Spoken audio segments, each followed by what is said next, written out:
Por quase 60 anos, uma filmagem curta sustentou uma das maiores lendas dos Estados Unidos. Uma criatura alta, coberta de pelos, caminhando entre as árvores de uma floresta isolada no norte da Califórnia. Para alguns, aquela era a maior prova de que o pé grande existia. Para outros, era apenas um homem dentro de uma fantasia. Mas havia um detalhe estranho. Mesmo depois de décadas de análises, acusações, entrevistas e tentativas de explicação, a filmagem continuava viva. Ela aparecia em documentários, em programas de televisão, em vídeos na internet, em discussões entre céticos e defensores. E para muita gente, ela ainda carregava uma pergunta incômoda. Se era uma fraude, por que ninguém conseguiu encerrar o caso de forma definitiva? Mas em 2026, um novo documentário reacendeu essa história e trouxe uma possibilidade ainda mais desconfortável. E se a filmagem mais famosa do pé grande não fosse apenas uma dúvida antiga, mas uma encenação planejada? Antes de entender a filmagem, é preciso entender o peso da lenda. O pé grande, também conhecido como Bigfoot ou Sasquatch, faz parte do imaginário popular da América do Norte há muito tempo. A ideia é simples e poderosa. Em florestas densas, montanhas isoladas e regiões pouco habitadas, poderia existir uma criatura grande, bípede, coberta de pelos, ainda não reconhecida oficialmente pela ciência. Para alguns, isso sempre pareceu impossível. Para outros, parecia apenas improvável.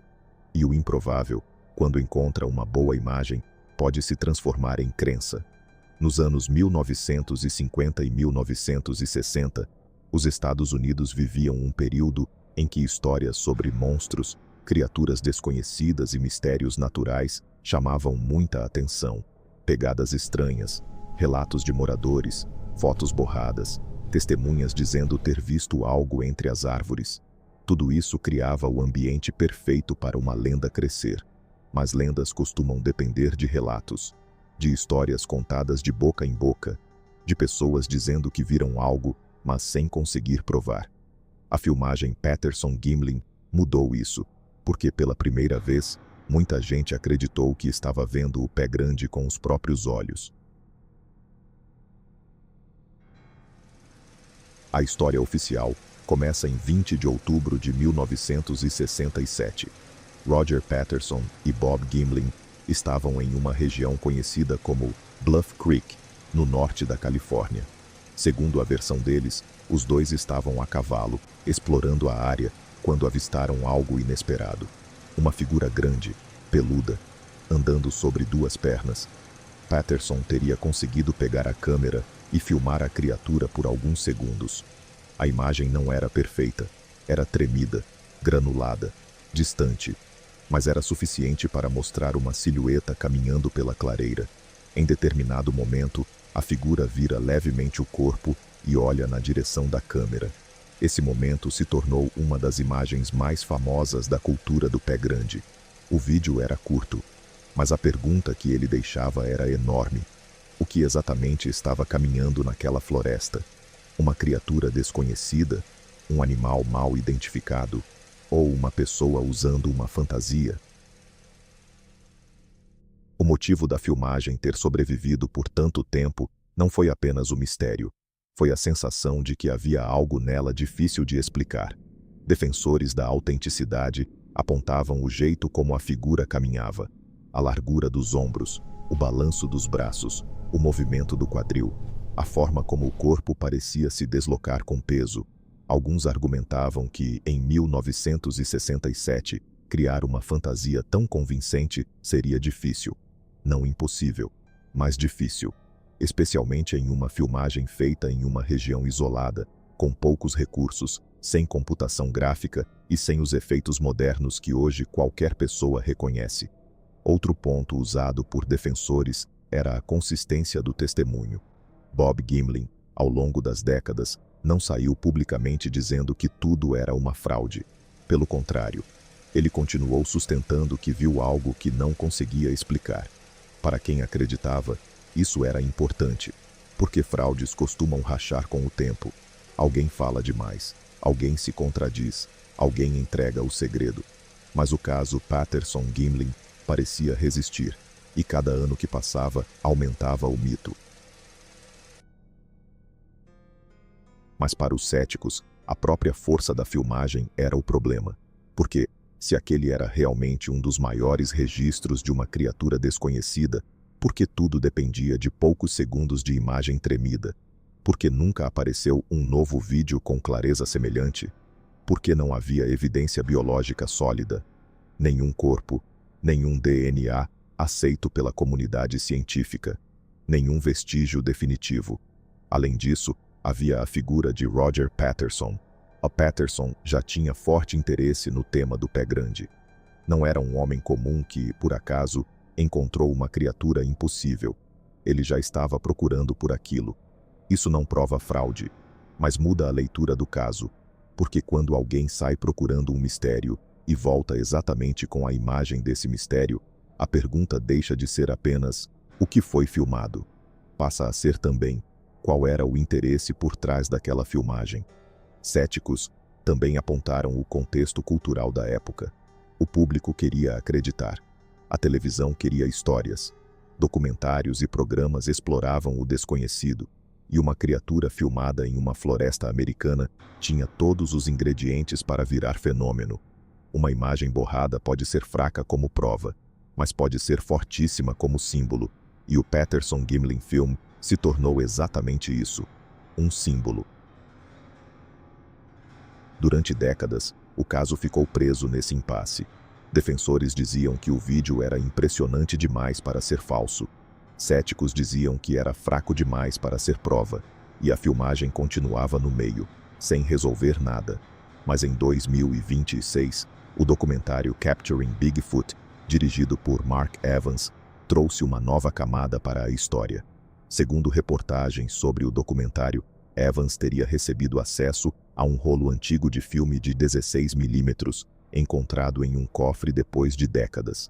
Esse material, segundo a versão apresentada no documentário, mostraria uma gravação anterior, feita em 1966. Nela, apareceria uma figura semelhante ao pé grande, mas com aparência menos convincente, como se fosse um teste, um ensaio, uma tentativa anterior de construir a imagem que, no ano seguinte, ficaria famosa no mundo inteiro. O documentário também apresenta entrevistas e alegações envolvendo pessoas ligadas à história de Patterson.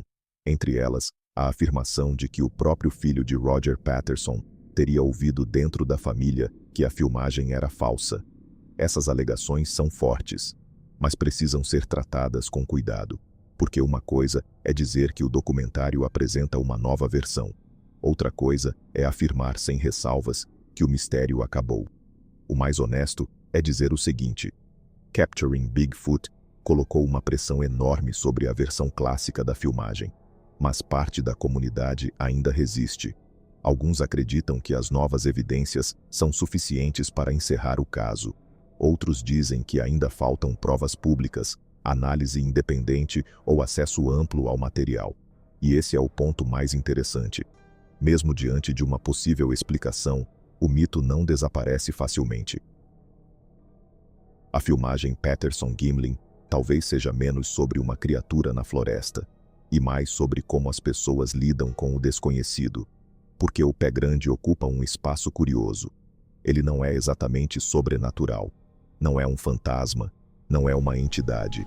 É apresentado como algo físico, um animal, uma espécie escondida, algo que, em teoria, poderia ser encontrado. E isso torna a crença mais resistente, porque sempre existe uma floresta maior, uma montanha mais distante, uma trilha ainda não explorada, um relato que parece sincero, uma pegada que não parece comum, uma imagem ruim que talvez esconda algo real. O ser humano tem dificuldade em aceitar que o mundo esteja totalmente explicado. E talvez isso não seja apenas ingenuidade. Existe algo fascinante na ideia de que ainda possa haver mistérios grandes o suficiente para escapar das câmeras, dos satélites e da ciência moderna. Mas fascínio não é prova. E esse é o limite que separa uma boa história de uma conclusão verdadeira. A filmagem de 1967 foi poderosa porque entregou exatamente o que as pessoas queriam ver. uma imagem incompleta, clara o suficiente para alimentar a crença, borrada o suficiente para impedir a certeza. No fim, talvez a pergunta mais importante não seja apenas se o pé grande apareceu naquela floresta. A pergunta mais interessante talvez seja outra: por que uma imagem tão curta conseguiu sobreviver por quase 60 anos como se fosse uma prova? Talvez porque ela tenha surgido no momento certo, com os personagens certos, no lugar certo e com a dose exata de dúvida. Se fosse clara demais, poderia ser desmentida. Se fosse ruim demais, seria esquecida. Mas ela ficou no meio, no espaço perfeito entre a prova e a imaginação. E é nesse espaço que os mitos sobrevivem. Talvez o maior legado da filmagem Patterson-Gimlin não seja ter mostrado uma criatura desconhecida. Talvez seja ter mostrado algo muito mais humano. A nossa vontade de acreditar que, em algum lugar escuro da floresta, o mundo ainda guarda um segredo.